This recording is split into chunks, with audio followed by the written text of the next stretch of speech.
আয়না ঘর। প্রতিরক্ষা গোয়েন্দা মহাপরিদপ্তর বা ডিজিএফআই এবং র্যাব নিয়ন্ত্রিত গোপন বন্দিশালা। হাসিনার পতনের পর আয়নাঘরে নিরাপরাধ বন্দীদের নির্যাতনের প্রসঙ্গ সামনে আসে, তবে এখনও গোপনই রয়ে গেছে বাংলাদেশ বিমান বাহিনীর ডার্ক রুম বা আয়নাঘরের প্রসঙ্গ, যেখানে বিমান বাহিনীর বহু কর্মকর্তা কর্মচারীকে বন্দী রেখে করা হতো নির্যাতন। বিমান বাহিনীর টর্চার রুম ফেরত কয়েকজন 15 মিনিটসকে জানিয়েছে সেই গোপন তথ্য। একসময় দেশের আকাশ রক্ষার শপথ নিয়েছিলেন তারা। জাতীয় পতাকা ছিল গর্বের প্রতীক। 10 জন সাহসী তরুণ যারা বাংলাদেশ বিমান বাহিনীতে নিয়োজিত ছিলেন নিষ্ঠা, দেশপ্রেম ও ধর্মীয় মূল্যবোধ নিয়ে। কিন্তু একদিন আচমকা তাদের জীবনে নেমে আসে অন্ধকার। দান করার মতো একটি নিরীহ মানবিক কাজের জন্য জঙ্গিবাদের তকমা পান তারা। 2021 সালের 19 অক্টোবর আমাকে আমার রুম থেকে, আমার রুমমেটদের সামনে থেকে দুইজন আমাকে এই গাড়িতে করে, জিপে করে আমাকে নিয়ে যায় বাংলাদেশ বিমান বাহিনী ঘাঁটির অভ্যন্তরীণ যে টর্চার সেল, যেটাকে তারা ডার্ক রুম হিসেবে অভিহিত করে, ওই ডার্ক রুম, যেটাকে আমরা আয়নাঘর বলতে পারি। তো 2021 সালের 18 অক্টোবর আমি একদিন অফিস চলাকালীন অবস্থায় বাংলাদেশ বিমান বাহিনীর অভ্যন্তরীণ গোয়েন্দা সংস্থা 1 নম্বর ফিল্ড ইউনিট হতে সার্জেন্ট ফজলে রাব্বি নামে একজন আসে। আমাকে বলে যে আমাদের সাথে যেতে হবে, আপনার সাথে কিছু জিজ্ঞাসাবাদ আছে। তো এরপরে আমার অফিস থেকে নিয়ে আসে এবং আমার রুমে নিয়ে যাওয়া হয়।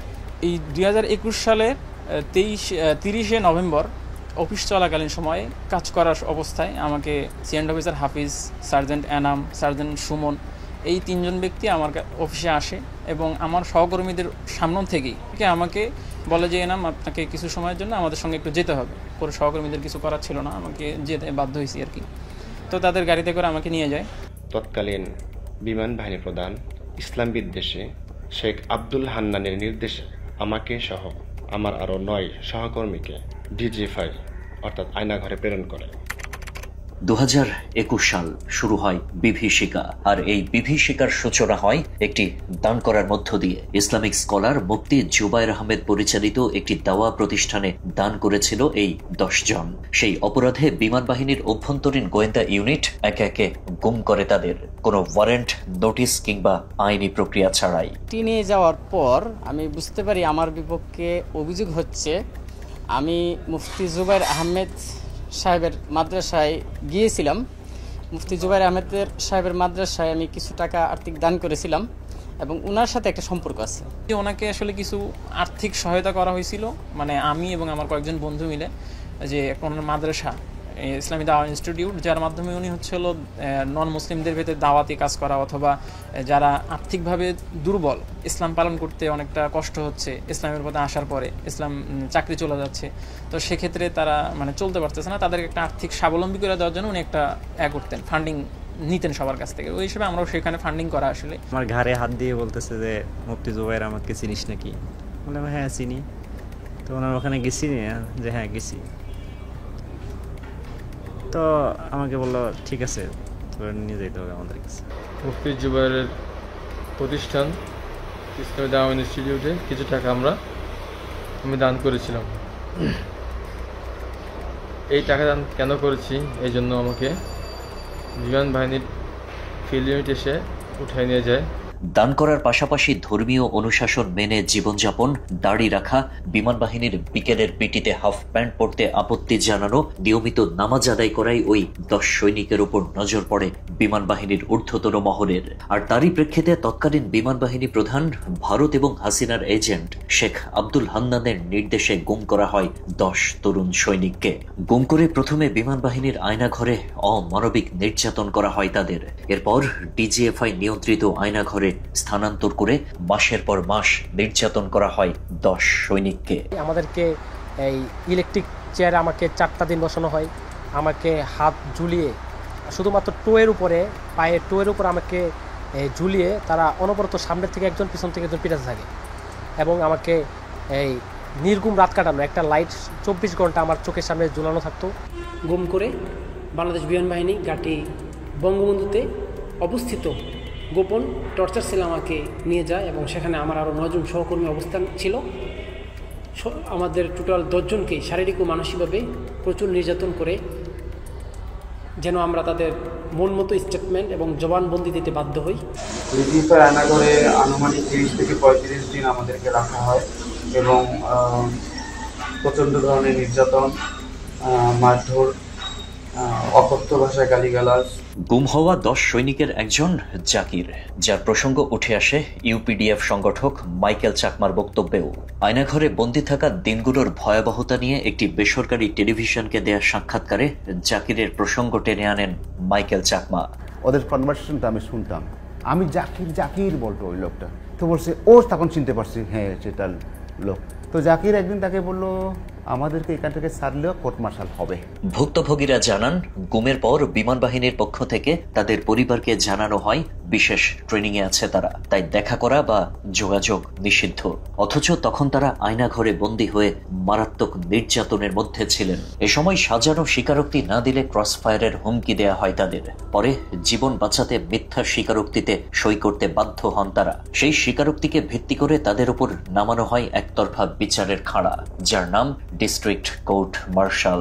একসাথে দুইজন পিটাইতো একসাথে তাদের স্বীকারোক্তি দেওয়ার জন্য যে আমরা মুফতি জুবায়ের আহমেদের সাথে যৌক্তিক কার্যক্রমে সহযোগিতা করছি। এই বিষয়ে ক্রসফায়ার দেওয়ার ভয় দেখাইতো, বলতো যে তোরা কখনোই বের হইতে পারবি না স্বীকারোক্তি না দেওয়া পর্যন্ত। মায়ের দোষ সহ্য করে বাধ্য হয়ে পরবর্তীতে আসলে ওনাদের মন মতো যা চায় ওনারা জানতে সেগুলোই লিখে দিয়ে স্টেটমেন্ট দিয়ে এখান থেকে রেহাই পাই। তারা যেমনটা স্বীকারোক্তি চায়, বিমান বাহিনীর প্রধান যেমনটা স্বীকারোক্তি চায় তেমনটা স্বীকারোক্তি দিয়ে দেয়, অন্যথায় আজীবন এখানে গুম থাকতে হবে অথবা চিরতরে দুনিয়া থেকে হারিয়ে যেতে হবে। এগুলোর পরে আমরা ভীত হয়ে পড়ি এবং আমরা ওদের সাজানো স্বীকারোক্তিতে আমরা স্বীকারোক্তি দিতে বাধ্য হই। ডিস্ট্রিক্ট কোর্ট মার্শালের মাধ্যমে চাকরিচ্যুত করে 10 সৈনিকের মধ্যে 8 জনকে দেয়া হয় 2 বছরের কারাদণ্ড, বাকি 2 জনকে 1 বছর করে সাজা দেয়া হয়। বিমান সৈনিকদের দাবি, যারা তাদেরকে গুম ও নির্যাতন করেছিলেন সেই wing commander Arafat, squadron leader Mashfiq, তারাই পরবর্তীতে কোর্ট মার্শালে তাদের বিপক্ষে আইনজীবীর ভূমিকায় ছিলেন এবং 10 সৈনিকের পক্ষের আইনজীবীও নিয়োগ দিয়েছিলেন ওই কর্মকর্তারাই, যারা কার্যত কোনো ভূমিকাই পালন করেনি আসামিদের পক্ষে। শুধুমাত্র বাদী পক্ষের আইনজীবীদের বক্তব্য শুনেই সাজা দেয়া হয় 10 জনকে। কোর্ট মার্শালে আসলে একটা হাস্যকর বিষয় হলো, যারা আমাদের স্কোয়াড্রন লিডার মুশফিক এবং উইং কমান্ডার আরাফাত, ওনারা আমাদের তদন্তের যে অফিসার ছিল, ওনারাই তদন্তের অফিসার এবং ওনারাই আমাদের কোর্ট মার্শালে আমাদের প্রতিপক্ষ উকিল। উইং কমান্ডার মুশফিক এবং আমাদের এই কোর্ট মার্শালের প্রেসিডেন্ট ছিল গ্রুপ ক্যাপ্টেন সাজ্জাদ। ওনারা দুইজনই শুধুমাত্র প্রতিপক্ষ উকিলের কথা শুনেই ওনারা একতরফা রায় দিয়ে দেয়। আমাদের চোখের সামনে আমরা দেখছি একজন জাজ সে কোর্ট চলাকালীন সময় ঘুমাইতেছে। হাস্যকর একটা ব্যাপার। কোর্ট মার্শাল ট্রায়ালে আমাকে চাকরি থেকে বরখাস্ত এবং 2 বছরের বিনাশ্রম কারাদণ্ডিত করে এবং 24শে মার্চ 2022 সালে আমাকে কেরানীগঞ্জ কেন্দ্রীয় জেলে পাঠায়। সেখান থেকে 2 দিন পরেই 27শে মার্চ 2022 সালে আমাকে কাশিমপুর হাই সিকিউরিটিতে পাঠায়। কোর্ট মার্শালে আমার বিরুদ্ধে সাজা দেওয়া হয় 2 বছরের সশ্রম কারাদণ্ড এবং চাকরি হতে বহিষ্কার করা হয়। সাজানো মামলায় কারাভোগ শেষে 2023 সালে মুক্ত হলেও সমাজে তাদের নতুন পরিচয় জঙ্গি, চাকরিচ্যুত আসামি। চাকরি অবস্থায় ধর্ম পালন করায় এমন বদনাম জুটেছে তাদের কপালে। মুক্তির পর অর্থনৈতিক অবস্থাও ভেঙে পড়ে তাদের। যে কয়েক বছর চাকরি করেছেন ওই সময়ে তাদের পাওনা ন্যায্য প্রভিডেন্ট ফান্ড এবং গুমের আগে জব্দ করা ব্যক্তিগত মালামাল ফেরত চাইলেও সাড়া পাচ্ছেন না তারা। বিমান বাহিনীর হেডকোয়ার্টারে বারবার ঘুরলেও কোনো সমাধান পাননি গুমের শিকার 10 সৈনিক। আমি যে চলে গেছি, আমি কি বড় লোকের সন্তান নাকি? আমি তো গরিবের সন্তান। আর আমার তো কিছুই নাই। 12টা বছর চাকরি করছি, এর মধ্যে কি পাইছি? আমার ডিএসপিতে যে টাকাটা ছিল, আমার পাক্কা 7 মাস ঘোরা লাগছে এর পিছনে। এই ঘটনার পর আমি শারীরিক, মানসিক, অর্থনৈতিক, সামাজিকভাবে খুবই ভেঙে পড়ি এবং আমি বর্তমানে খুবই আর্থিক, সামাজিক, মানসিকভাবে ভেঙে পড়ি। আমাদের প্রভিডেন্ট ফান্ডের টাকা ও আমাদের জিনিসপত্র মালামাল ফেরত চাই। তারা বিভিন্ন অজুহাতে নানান টালবাহানা করে আমাদের জিনিসপত্র ফেরত দেয়নি এবং এখনও আমাদেরকে তারা ঘুরাচ্ছে। চাকরি হারিয়ে নিঃস্ব অবস্থায় তারা আজকে পেরেশানিতে তাদের কষ্টের টাকাগুলো তারা ফিরে পাচ্ছে না। আজকে 11টা মাস আমরা ঘুরতেছি, আমাদেরকে এখনও আমাদের টাকা, আমাদের আইটেমগুলো বাংলাদেশ বিমান বাহিনী ফেরত দেয়নি। ভুক্তভোগীরা জাতীয় গুম কমিশন ও আন্তর্জাতিক অপরাধ ট্রাইব্যুনালে অভিযোগ জমা দিয়েছেন। এ অবস্থায় সংশ্লিষ্টদের প্রতি বিনা শর্তে চাকরিতে পুনর্বহাল, 5 মাস গুম ও 2 বছরের কারাভোগের ক্ষতিপূরণ, সাবেক বিমান বাহিনী প্রধান শেখ আব্দুল হান্নান সহ দোষীদের বিচার, বিমান বাহিনীর আয়নাঘরের টর্চার সেলগুলো জাতির সামনে উন্মুক্তকরণ এবং চিকিৎসা, নিরাপত্তা ও পুনর্বাসনের দাবি জানিয়েছেন ভুক্তভোগীরা। চাকরিতে পুনর্বহাল সহ আমাদের যে ক্ষতিপূরণ, সেই ক্ষতিপূরণ আমরা দাবি করতেছি এবং আমাদেরকে যাতে চাকরিতে পুনর্বহাল করা হোক, এটা হচ্ছে আমাদের দাবি আর কি। এখানে পাঠাইছে বিমান বাহিনী প্রধান, তৎকালীন বিমান বাহিনী প্রধান ছিল শেখ আব্দুল হান্নান। আমি চাই তদন্ত সাপেক্ষে এই যে ফ্যাসিস্ট সরকারের এই দোসর, স্বৈরাচারের দোসর, ভারতীয় দালাল, এই দালালের বিচার হোক, দৃষ্টান্তমূলক শাস্তি হোক। পাশাপাশি আমার বিষয়টাকে পুনঃতদন্ত করে আমাকে ক্ষতিপূরণ সহ চাকরিতে পুনর্বহাল করা হোক। ডক্টর ইয়ানুস স্যারের কাছে আবেদন জানাচ্ছি, তিনি যেন আমাদের বিষয়টা নতুন করে অনুমোদন করে সুষ্ঠু বিচার এবং তদন্ত করেন এবং আমাদের চাকরি পুনর্বহাল সহ আমাদের গুম এবং আমাদের জেল জুলুমের যে ক্ষতিপূরণ, এই ক্ষতিপূরণের দাবি জানাচ্ছি। অন্যদিকে যেই জুবায়ের আহমেদের দাওয়া প্রতিষ্ঠানে দানের জন্য রোশানলে পড়ে গুম হন 10 সৈনিক, সে মুফতি জুবায়ের আহমেদকেও রাষ্ট্রদ্রোহ বা জঙ্গিবাদের কোনো অভিযোগে অভিযুক্ত করা যায়নি। ফ্যাসিস্ট হাসিনার আমলেই আদালত অভিযোগ থেকে মুক্তি দেয় মুফতি জুবায়েরকে, অথচ তাকে কেন্দ্র করে সাজানো মামলায় সাজা খাটা এই 10 জন এখনো শাস্তিপ্রাপ্ত চাকরিচ্যুত। তাদের দাবি, যার সঙ্গে সম্পর্ক ধরে তাদের বিরুদ্ধে অভিযোগ, সেই যখন নির্দোষ প্রমাণিত, তাহলে তারা কিভাবে অপরাধী থাকেন? উনি এবং ওনার প্রতিষ্ঠানের বিরুদ্ধে রাষ্ট্রদ্রোহী কোনো অভিযোগ না পেয়ে তাকে মামলা থেকে অব্যাহতি দেওয়া হয়।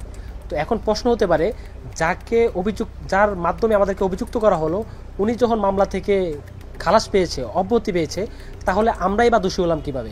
আমরা আসলে যে অপরাধী ছিলাম না, এটাই তার প্রমাণ করে যে মুফতি জুবায়ের আহমেদ ফ্যাসিস্ট সরকারের আমলেই তার মামলা হতে অব্যাহতি পায়। মুফতি জুবায়ের আহমেদ হাফিজউল্লাহর এজেন্ট হিসেবে আমাদেরকে সাব্যস্ত করে তার সাথে আমাদেরকে শাস্তির আওতায় নিয়ে আসে।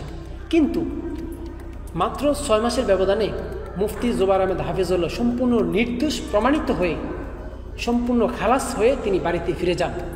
বিমান বাহিনীর এই আয়নাঘর সৃষ্টির অন্যতম কারিগর শেখ আব্দুল হান্নান। শেখ হাসিনা তার আমলে সরকারের বিভিন্ন বাহিনীতে নিজস্ব লোক বসিয়ে ক্ষমতা কুক্ষিগত করার পাঁয়তারা করেছে। হাসিনার নিজস্ব লোকেদের মধ্যে অন্যতম আব্দুল হান্নান।